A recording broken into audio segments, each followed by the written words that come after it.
Hello, good evening, everybody. Depending on where you are, good morning. So, this is a webinar hosted by the firm of Nishith Desai Associates on innovative structures. I'm going to start. My name is Arvind Mathur, and I'm going to start by introducing the firm as well as our respected delegates, or rather, respected participants or speakers today. So, Nishith Desai Associates is a research and strategy-driven international firm with offices in Mumbai, Palo Alto, Bangalore, Singapore, New Delhi, Munich, and New York. Its team comprises of specialists who provide strategic advice on legal, regulatory, and tax-related matters in an integrated manner derived from key insights carefully culled from allied industries. Nishith Desai Associates has engaged in private equity for over 3 decades and is a thought leader in private equity and legal matters relating to several other areas, including technology. Nishith Desai Associates has remained in the forefront of advances in these fields and has been awarded the Asia's Most Innovative Law Firm award by the Financial Times for 4 years in a row. Given Nishith Desai Associates' deep involvement in private equity, it provides invaluable insights for the benefit of its clients, the ecosystem, as well as regulatory bodies. Many of these insights are published regularly and can be accessed via Nishith Desai's newsletters and special reports available on NDA's website. I will now move to introducing today's panelists. We have two wonderful lawyers from Nishith Desai Associates. One of them is Harshita Srivastav. She's a leader in M&A and private equity practice. She heads the venture capital investment and startup practice at Nishith Desai Associates. She's been involved in numerous transactions in India, Singapore, and the United States. She advises strategic acquirers as well, and she has contributed to regulatory developments by being part of the SEBI committee for the Innovative Growth Platform. We also have Nishal Joshipura from Nishith Desai Associates. He heads the PE, that's a private equity and mergers and acquisitions practice. He's got three skill sets: lawyer, CA, and MBA. That's great, Nishal. He has led several high-profile deals. He set up several India-focused funds. He has designed innovative structures, and some of these have been recognized by the Financial Times, some of these structures. I will now move to introducing two more of our respected panelists who have joined from outside the firm, and these are Karan Trehan and D. Muthu Kumar. I'm just going to briefly read the highlights of their resumes.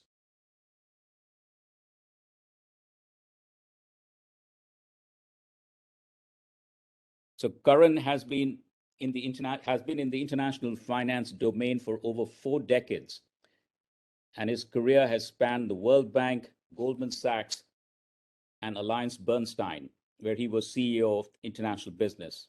He has served as managing partner and general partner of alternative asset firms engaged in private equity and hedge fund investing. He has served on the boards of several investment firms.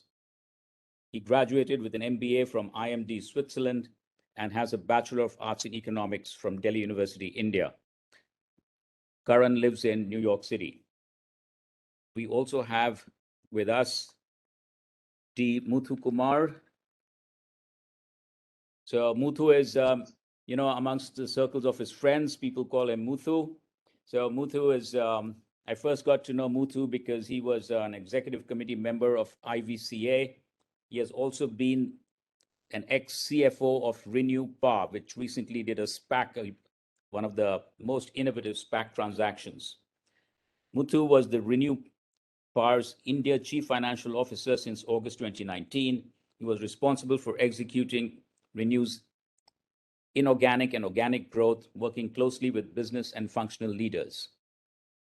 Prior to joining Renew India, he worked at Aditya Birla Group for 17 years. He was also the CEO of Aditya Birla Private Equity Advisors Limited. So he's run a private equity fund as well. He has held various positions in the investment banking space as well as an accounting firm where he headed debt and equity transactions. He's a chartered accountant, cost and works accountant, and holds a bachelor's degree in commerce from the University of Madras, Chennai, India. Before I turn over to the session chair, who's Nishil Joshipura, I'd like to announce that this session will end at 6:30 p.m. today in roughly an hour. And after that, we have something called Coffee Corner. So this whole event will transition into a coffee corner at 6:30 p.m. And you can even ask questions at that stage as well. So at this point, over to you, Nishil. Thanks, Arvind, for the intro. As all of you are aware, the topic for today's webinar is on innovative structures for private equity investments in India.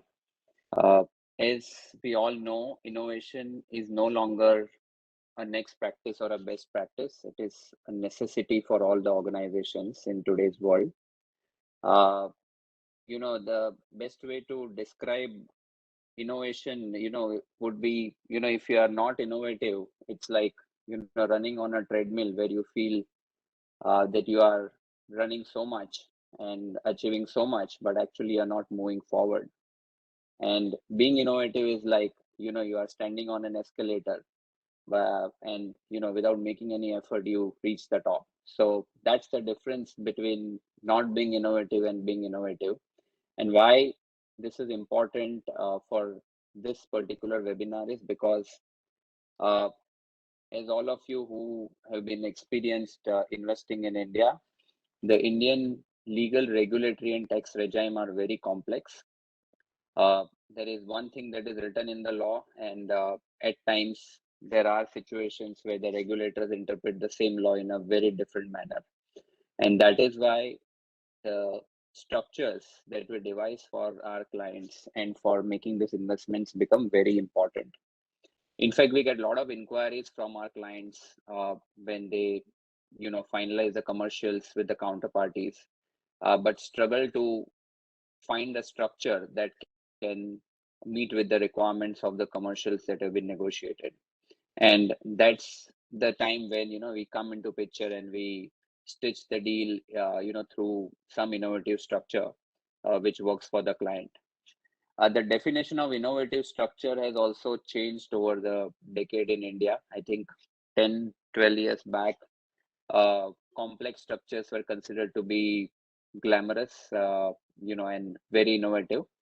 Now, given the sophistication of the regulators, sophistication of the tax department, and the pain that some of these players have gone through maintaining these innovative complex structures, the definition has now shifted from complex innovation to simple innovation.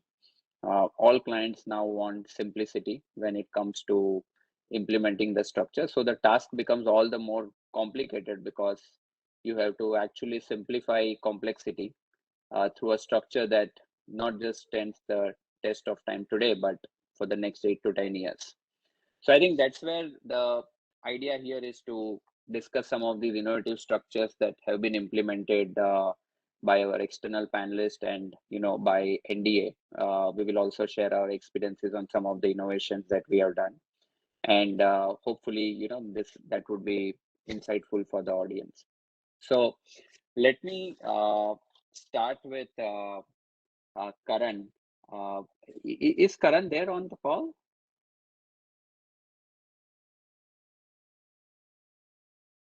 I can't see his name in the list. Okay, fine. Let me do one thing. Till the time Karan joins, maybe I can ask this question to Muthu. So Muthu, as you are aware, we had about 65 IPOs on the main market in India in 2021. It was a blockbuster year for IPO. And at the same time, not many people have noticed, but there were 60 small and medium enterprises IPO also on NSE and BSE Small and Medium Enterprise Exchange. So overall, we had almost 125 IPOs, in 2021, which if you exclude all the weekend, one IPO every alternate day in India, which has been unheard of. In fact, 2021 was one year where there were IPOs both on the first day of the year and the last day of the year. There was an IPO on 1st January and there was an IPO on 31st December also, which again has never happened. Quite interesting. But I think the question that I wanted to ask you, Muthu, is I'm sure you would have evaluated as part of Renew's fundraise on whether to go public in India or to go public internationally. So if you can throw some light on, what all options you had evaluated and, why did Renew finally go ahead with a SPAC IPO on NASDAQ? And what were the issues that you faced while structuring, the entire SPAC and the de-SPAC transaction? Sure. Thanks a lot. Thanks, Nishith. Are you able to hear me clearly? Yes, Muthu. Please go ahead. Okay, good. So, the things that we considered, I would say, is very typical of what every company would or should go through. It starts from, what's the business characteristic. Some businesses are suitable for Indian capital market. Some are suitable for, overseas. First, it depends on the business. Second, it depends on the investor profile. And third, it depends on valuation, the depth of the market, etc. In our case, we could have listed in India as well, as in I'm talking about Renew, my ex-company. And Renew did consider listing in India as well. And that actually was a viable option as well. We had to pick one. So we picked NASDAQ because it ticked all the boxes that I just mentioned to you.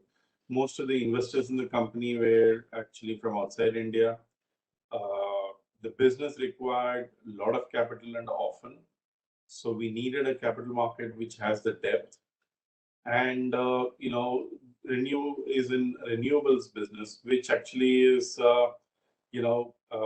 valued better, in terms of more appropriate to its character in the NASDAQ or a US market.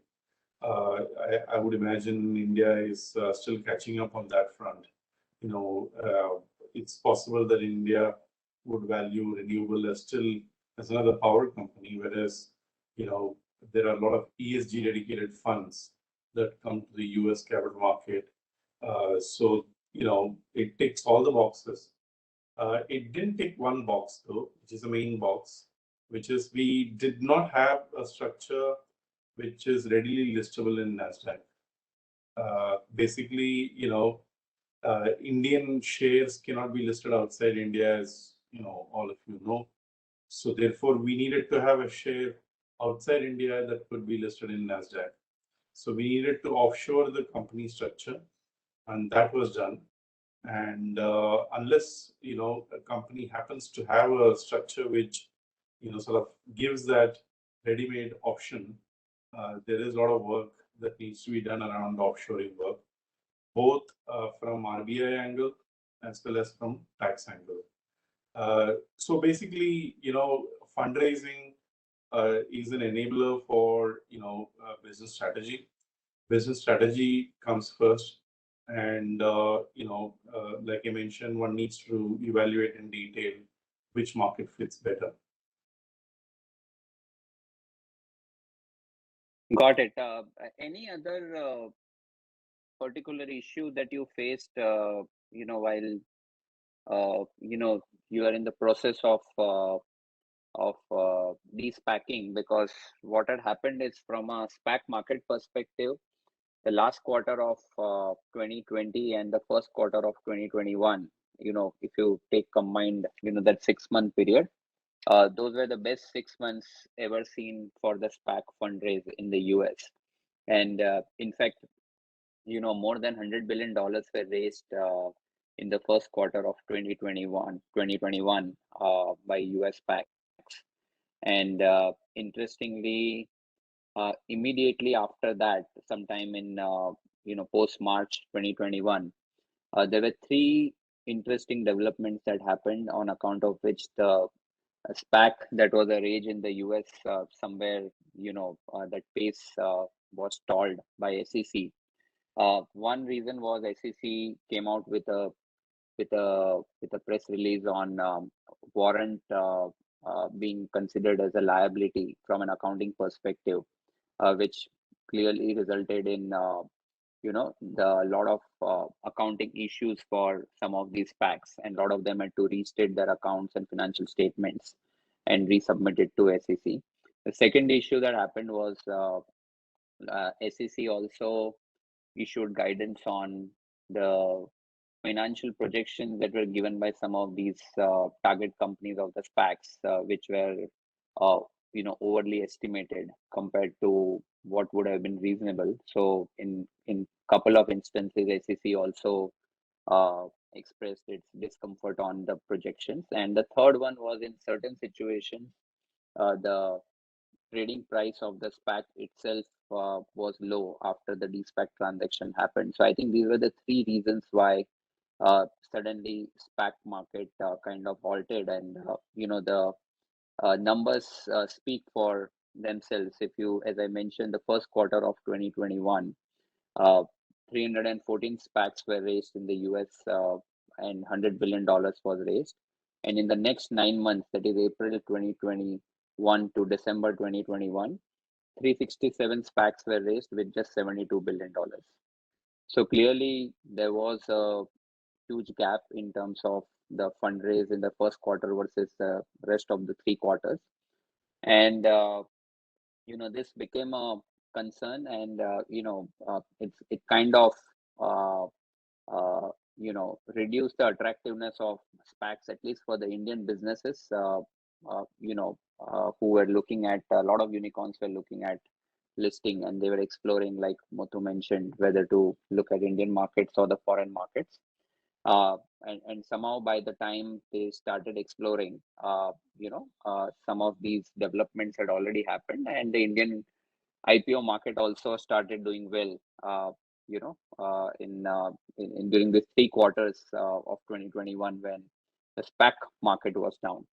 So I think clearly there was this thing that did happen, where we saw that there was a dip in terms of the way the SPAC market started functioning.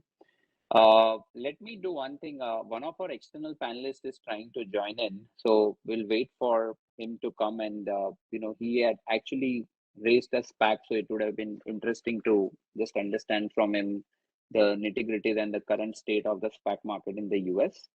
However, Muthu, if you want to add anything on any other structuring issues which you faced in terms of, while some of these issues that I mentioned, the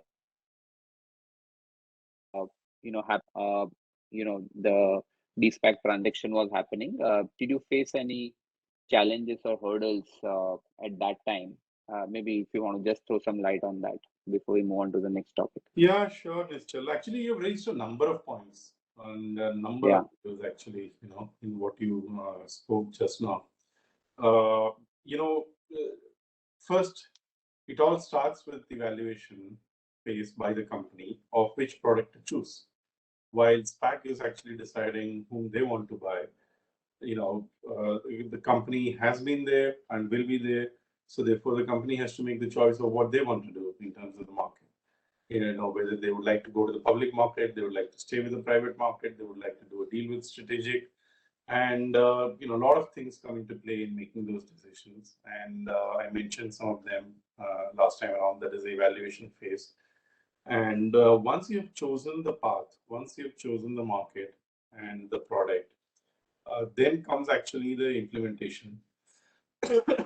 Some of the things that you mentioned, we faced. I'll make one comment and see whether Karan joins to give a lot more color on this. I would say, all markets are window-based. Nischal, in your opening remark, you mentioned how 2021 was actually a year of IPO in India. So it's been dry market for a while, So to me, for reasons that I'll wait for Karan to expand on, and otherwise I can expand later on if required. I think, SPAC went through some, additional scrutiny. The product required some adjustments, but the market has found its water level. And therefore, I do not think it's a question of whether going forward SPAC is a real option or not. It really is a genuine option for people who fit that, sort of criteria. The question really is, what adjustments will happen to the product. And like I said, we can talk about that. And the third phase actually is the actual implementation by the company, during which some of the transactions and structuring and issues that you talked about will come. And the fourth phase is actually post-listing. Now let's talk about third, which is what you asked me to focus on at this point in time. Like I mentioned to you, the first challenge we had was actually to do offshoring structure. So we needed to actually push up our holding by the investors from the Indian company to another company. Obviously there are a number of choices to be made there. To start with, which geography you'll incorporate the company, and what kind of instrument will you actually swap into. There, unless you already have a structure, if you're moving to an offshore structure, there will be tax implications. So you need to study the tax implications in detail. And even despite tax implication, the product may make sense, which is what exactly happened to us. I mean, the transaction that we did of offshoring is actually a taxable transaction. So if you put all the considerations into the list, even after it being actually a taxable transaction, it may make sense. That's a choice that the company needs to make. Then there is life after. Once you have listed, you are now a US listed company. So it goes back to phase one. In order for you to be in phase four, which is actually post listing, you will seriously consider the implication of governance, the board, the parts that you have outside India. Probably you will have directors in US. You will have investors in sort of US, or most of them. So therefore, you will have some sort of departments, including investor relations, that will actually sort of move to operate out of US. And the most important is actually the governance. So the governance is different in nuance, although in major principle headlines they are fundamentally the same across markets. When it comes to actual implementation of the governance structure, it's very different from one market to another. So therefore, one needs to be ready for that. And lastly, the disclosure and tax implications going forward as well. There will be a question on, for example, on the tax. Is there a permanent establishment? Will you actually have tax implications or tax payability in the new holding company? Or will you have dual tax in India as well as the holding company? And then if you distribute, how will you actually, push the dividend up? What is the implication? So one needs to study that. So there are a number of tax angles that one needs to actually study. It may have some implication of the management seat. Some people may choose to actually relocate, CEO, CFO to outside India. So there are a number of questions that actually come up.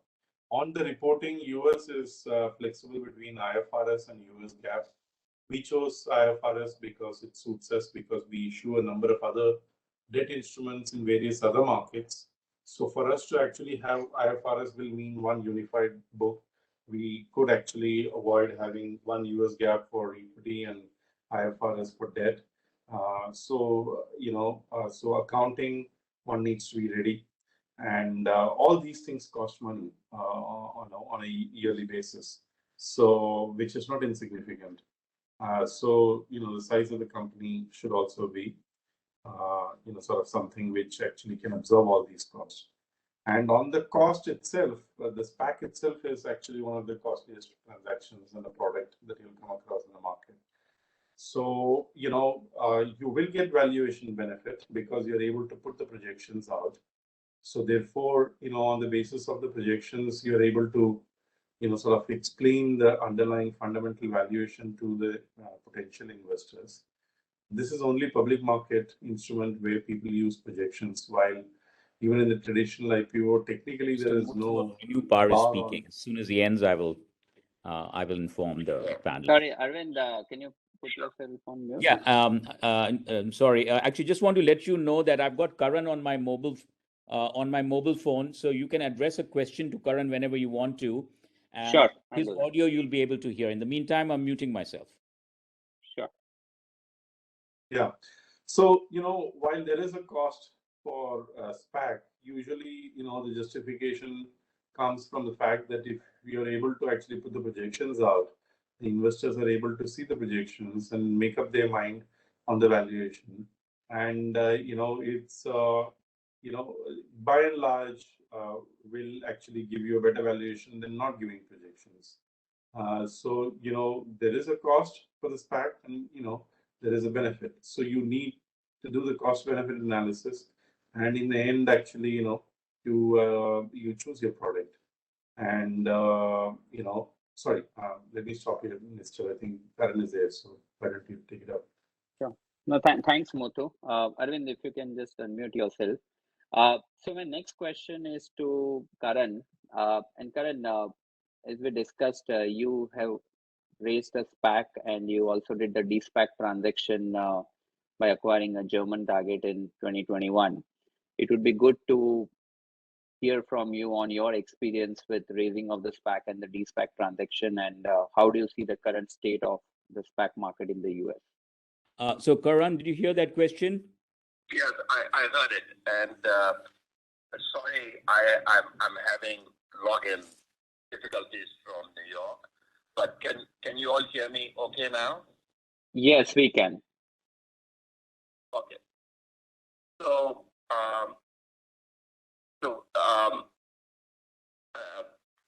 our journey was that we began the SPAC IPO in January last year in 21, which was really fortunate timing because the IPO market was vibrant at the time. So we not only raised our target, but we exercised the green shoe, which is another 15%.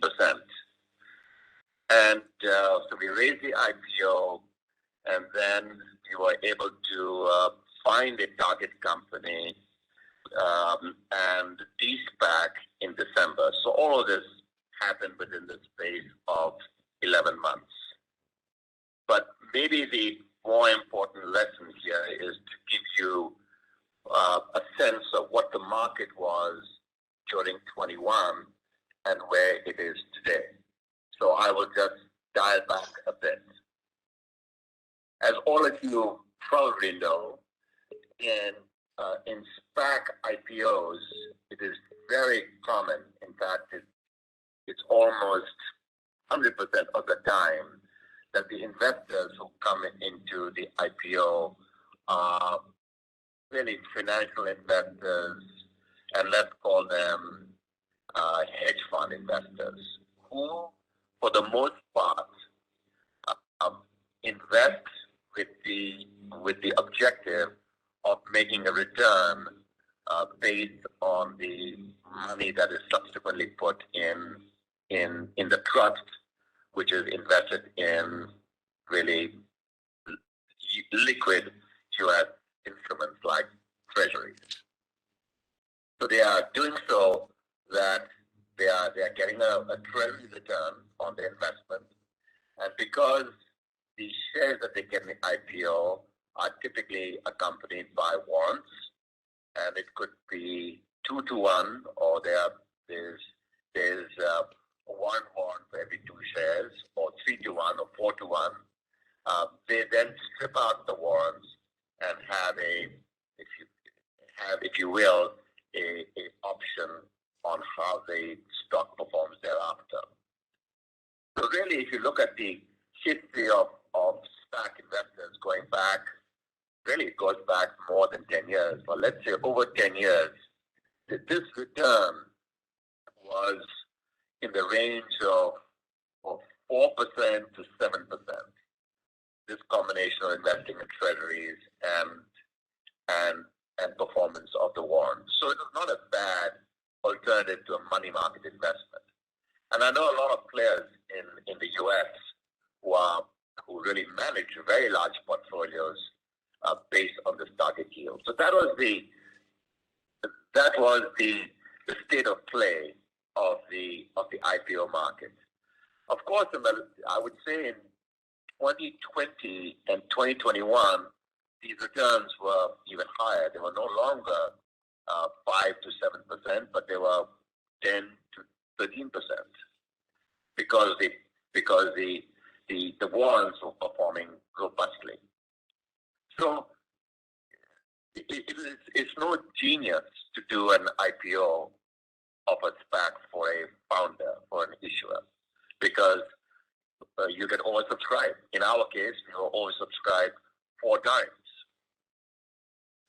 in our IPO, and then all we did was exercise the green shoe. We were very careful because I knew that this was the state of play of the IPO market. So because we were very Europe-centric in that we were looking for a target company in Europe, we thought it was only logical that the investors in our IPO should also be European and not just these American hedge funds. So we made a concerted effort to go and get into our IPO syndicate a European investment bank, and we in fact got 2 of them. And so they brought long-term investors from Europe, and this is an important lesson to learn for any issuer of a SPAC, that don't always go to the usual suspects in the US who are more than willing to underwrite. Right is it's a very misused term. It's the best efforts, but many of the typical US investment banks would be happy to bring hedge funds into an IPO. So we made a special effort to underpin with some long-term investors and not just these flippers that I've just described.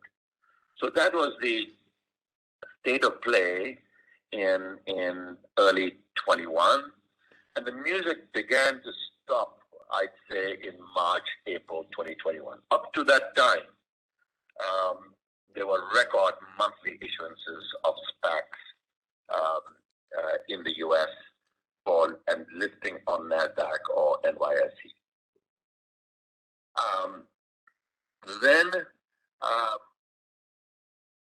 Then in our case, we found a company which was in EV charging. So once again, it's a very attractive new industry.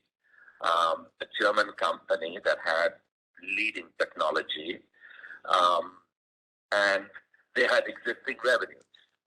So it was not just this is an early stage company. Of course, it's a growth company, and that all revenues and earnings would come starting in 3-4 years down the road, which is the case for most SPACs. In our case, we had a company which had been in business for 10 years already, had established technology, and had revenues. So I will come to the second lesson here, that the long-term investors in SPACs, and that comes at the second stage when you're going to raise a PIPE, because the IPO investors on election day almost always put back their investments. So, you have, they call them redemptions. You have 95% redemptions habitually. And therefore, you have to then get a PIPE put together. And the PIPE is institutional investors for the most part who are there, who see who the target company is, and they look at the deck you're putting before them as the prospects of the company, and they are in it for a much longer term. That investor base was still in a risk-on environment, whereby growth companies in technology, for the most part, who were not showing revenues or earnings in the previous year or the current year, but rather they were showing this in year 3 or 4 down the road. That environment of a risk-on growth company has gone away. So today the market is very unforgiving, as you know. Right? Look at the state of NASDAQ today. And so today, it's very difficult to put together. And to the extent that they are getting put together, and it's not as if the market is totally dried up. There are de-SPACs happening. There are pipes being assembled. It is for companies that have very strong branding. They're not entirely startups, and they're showing tangible earnings and revenues in the current year or the next year. So the environment has now changed as to what kind of companies are being able to de-SPAC. Now, maybe I've thrown a lot at you in this, and I let me answer questions, which I'm sure you have. Sure. No, thanks, Karan, and thanks, Muthu, for giving your insight on SPAC.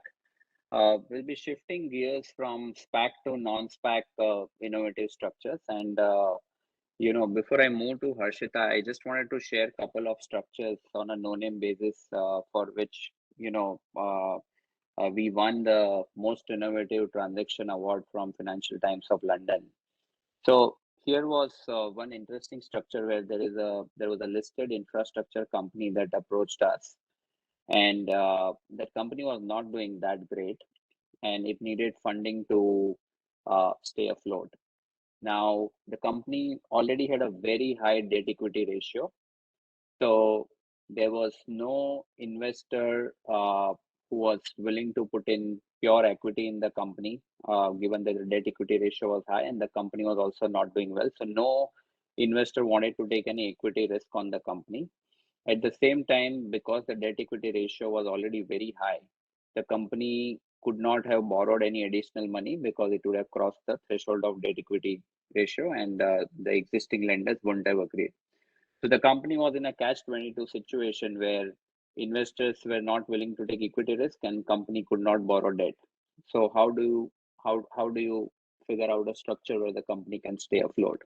So we designed a very innovative structure here. What we did was, once the investor was identified, what we did was we made the investor invest some part of the investment directly into the equity through a preferential allotment by the listed company to the investor. And the balance part of the investment that was made by the investor was given as a kind of a debt, what we call non-convertible debentures, in the promoter holding company of the listed company. So the promoter holding company issued debentures to the investor, and that money which the promoter holding company got from the investor was pumped in as equity back into the listed company. Now, the way we structured this entire deal was, at the end of the day, the entire investment of the investor came in the form of equity directly by investor and indirectly through the promoter holding company. So from a debt equity ratio perspective, the company was very happy because the entire investment came as equity. That equity was used to retire certain debt, which reduced the debt equity ratio of the company. And at the same time, part of the investment was used for CapEx, which further grew the business of the company. At the same time, from investors' perspective, since part of the investment was funded as through the debt structure, through the promoter holding company, the investor got security for the investment made. And one of the protections that we gave to the investor was to even kind of give a downside protection on the equity through the debenture structure. So the equity that was invested directly was also kind of secured through the debenture structure at the promoter holding company level, and the investor got the benefit of the security in the form of shares in other operating entities of the group. So this kind of achieved best of both worlds. For investor, he got the benefit of the downside protection of debt and upside of equity. And for the company, because the entire investment came in the form of equity, company also benefited out of it. So this was one structure where actually the deal was not possible in the first place. The company went on for almost a year scouting for the right structure, but they were not able to find the right structure, even though they had the investor. And hence, this was a very important moment for rescuing the company from crisis when they found this structure. The second interesting structure was, it was a bidding situation where we were helping a client win the bid. And here was a situation where the portfolio company, had shareholders both in the form of promoters and private equity players. Certain private equity players were holding their shares directly in the portfolio company, and certain shareholders were holding it through a holding company of the promoter. So it was kind of a two-tier structure where the promoter and certain private equity shareholder were shareholders in the holding company, and holding company was a shareholder in the operating portfolio company. Now, the way the structure was devised was, there were about 4 or 5 bidders, and our client was actually the second highest bidder in terms of the valuation that was offered.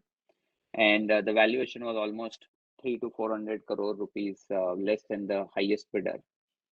So the question that came up was, how do we still win the bid despite the valuation mismatch that is happening? And interestingly, the PE shareholders and the promoters who were coming through holding company were the key decision makers on which bidder to go ahead with. So what we did was, earlier the idea was to just acquire the portfolio company directly from the direct PE players and the holding company. And then the holding company, whatever proceeds it receives, can be upstreamed back to the promoter and the PE shareholders of the holding company. But that actually entailed 2 levels of tax, because first the holding company would pay capital gains tax on the sale of shares in operating company, and for distributing that the proceeds from holding company to its shareholders, which is promoters and PE shareholders, there will have been another level of tax. And collectively, that tax itself was coming to almost 500 crore, which was almost 100 crore more than the valuation mismatch that our clients were facing. So what we did was we went back to the whiteboard and we created a very innovative structure where we went to the portfolio company and the promoter and PE players with a structure where instead of acquiring the operating company, we'll acquire the holding company. And we had plans on how to unwind the holding company later, which we did through winding up process under insolvency and bankruptcy code, which and it must be the fastest winding up of the company that we ever seen. In almost 33 to 35 days, we managed to liquidate the assets and transfer the assets to the shareholders of the holding company, which, in India, typically, if we go through normal winding up process, it takes few years for that to happen. So what we did was we offered a structure to buy the holding company, and that automatically reduced the tax implications on the PE players and the promoter by almost 500 crore. And this was a structure that even though the highest bidder knew, they could not have copied because of their own structural limitations. They were not allowed to buy the holding company. They could have bought only the operating company. So after we presented this structure to the promoters and the PE players, they liked our structure, and they actually went ahead with our client despite our client not being the highest bidder.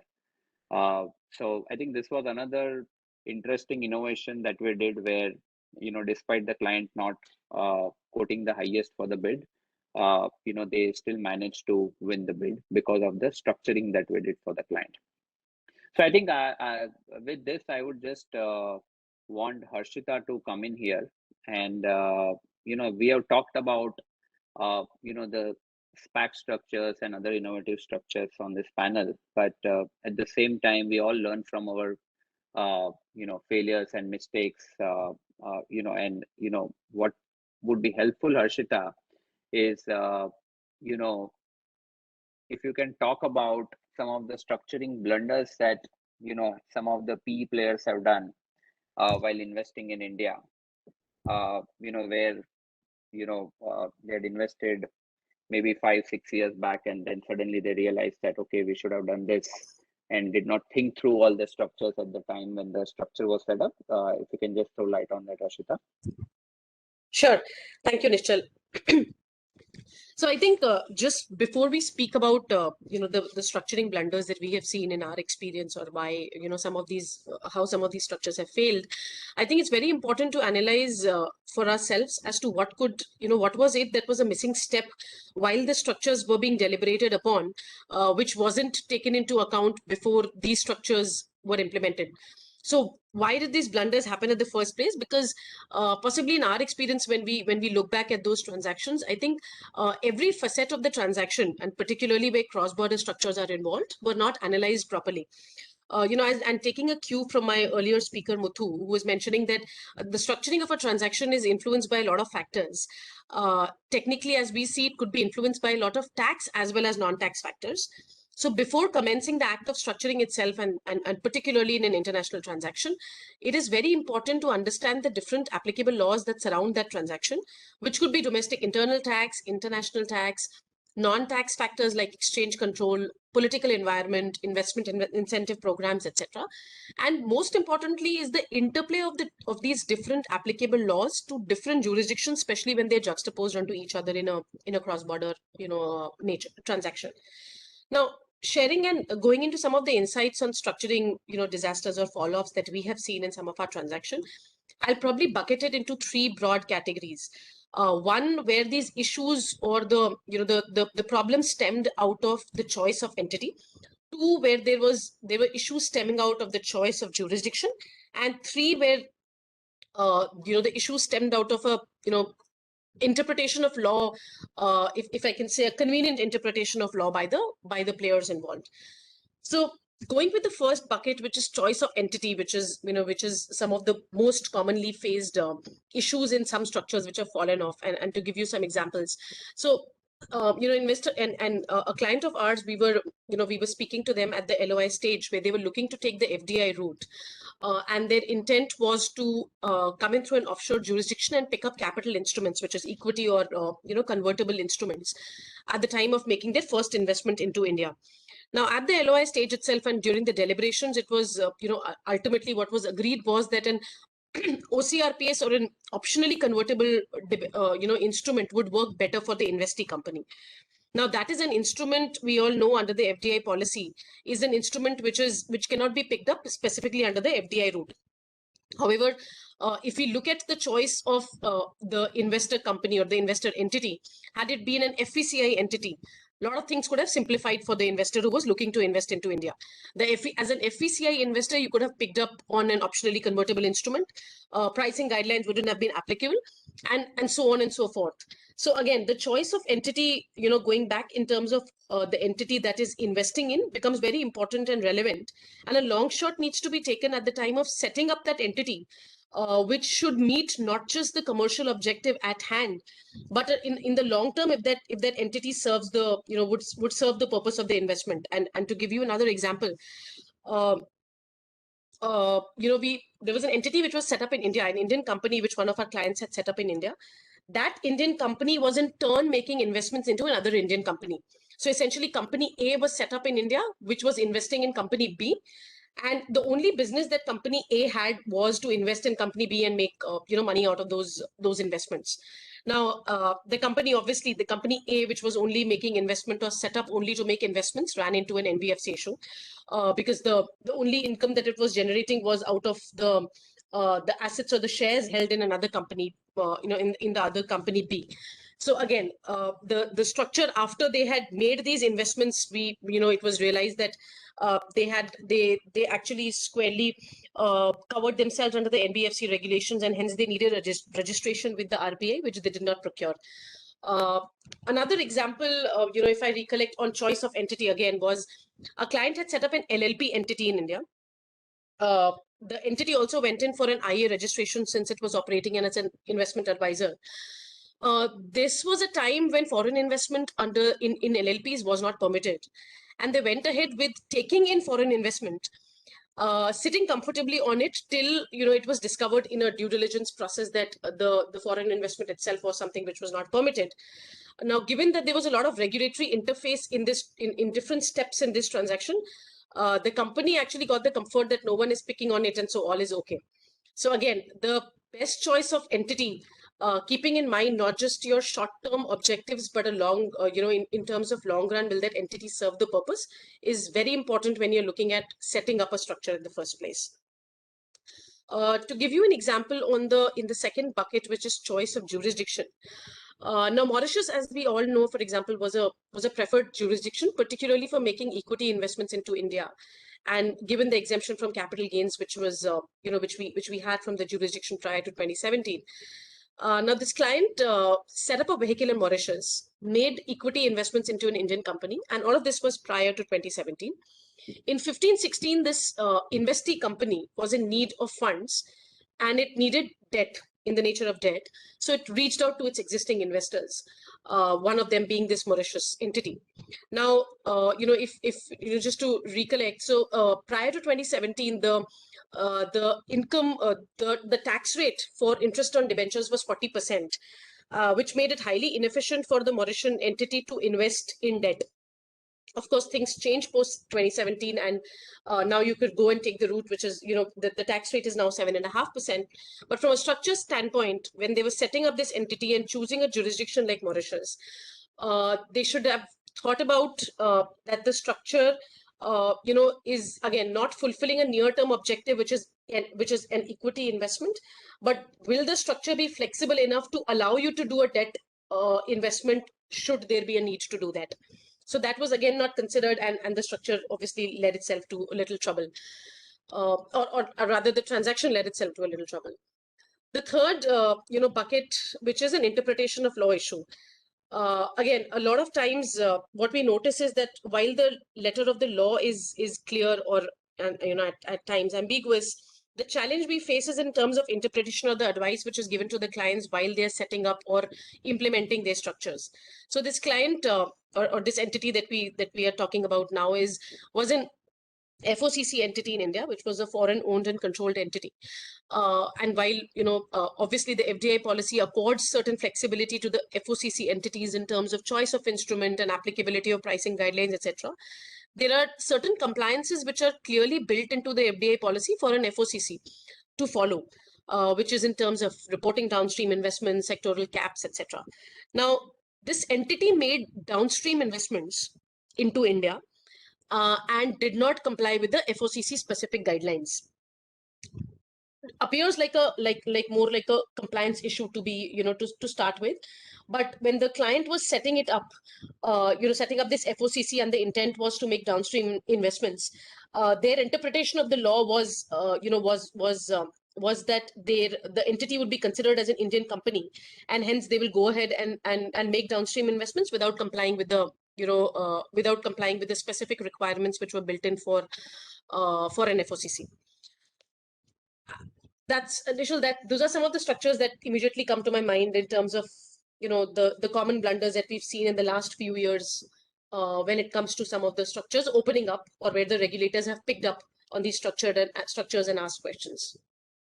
No, that's interesting, Harshita. In fact, one of the trends that we have started seeing in the last couple of years is, there are a lot of inquiries from Enforcement Directorate on the structures that have been put in place maybe a decade back, and the Enforcement Directorate is questioning, anything that does not meet with the spirit of law, even though the structure is in compliance with the letter of law. And there have been certain instances where we have seen penalties being imposed to the extent of even 100% of the contravention amount on the investor or the target company. And worse is that even the individual directors are also levied penalty of few crores, which obviously is more damaging in terms of an individual's liability as a director on the board of the company. So the importance of innovative and simple structures, has grown so much now that if the individuals as directors are also on hook for the structure that has been put in place, then I think that's something that needs to be taken care of. So I think we have about 2 minutes before we end the panel. I will request if Muthu or Karan, if you have any thoughts on the closing comments, before we wind up the session. I don't. Yeah. Yes, go ahead. Go ahead, Karan. So, as somebody who's done hundreds of cross-border transactions, and in fact, I'll remind the folks at Nishith Desai that I was probably one of your first clients when I was at Alliance Capital, and we set up a Mauritian entity back in 1994. So I've had a long journey with Nishith Desai Associates, and I would say this, that having done hundreds of cross-border, that tax is one of the most challenging aspects of a cross-border transaction. And I say challenging not because it can't be solved, because in almost all instances, through intermediary entities and the kind of creative work that we just heard just now,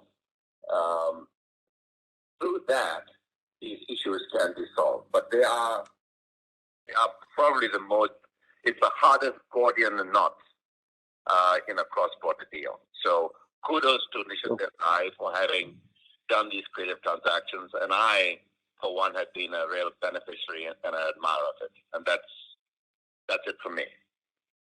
Thank you, Karan. Muthu, any words from you? Yeah. So what actually I would say is, from company's point of view, fundraising, we should ensure that the product that we choose is actually going to, sort of align with the long-term objectives and strategy of the group and the characteristic of the business.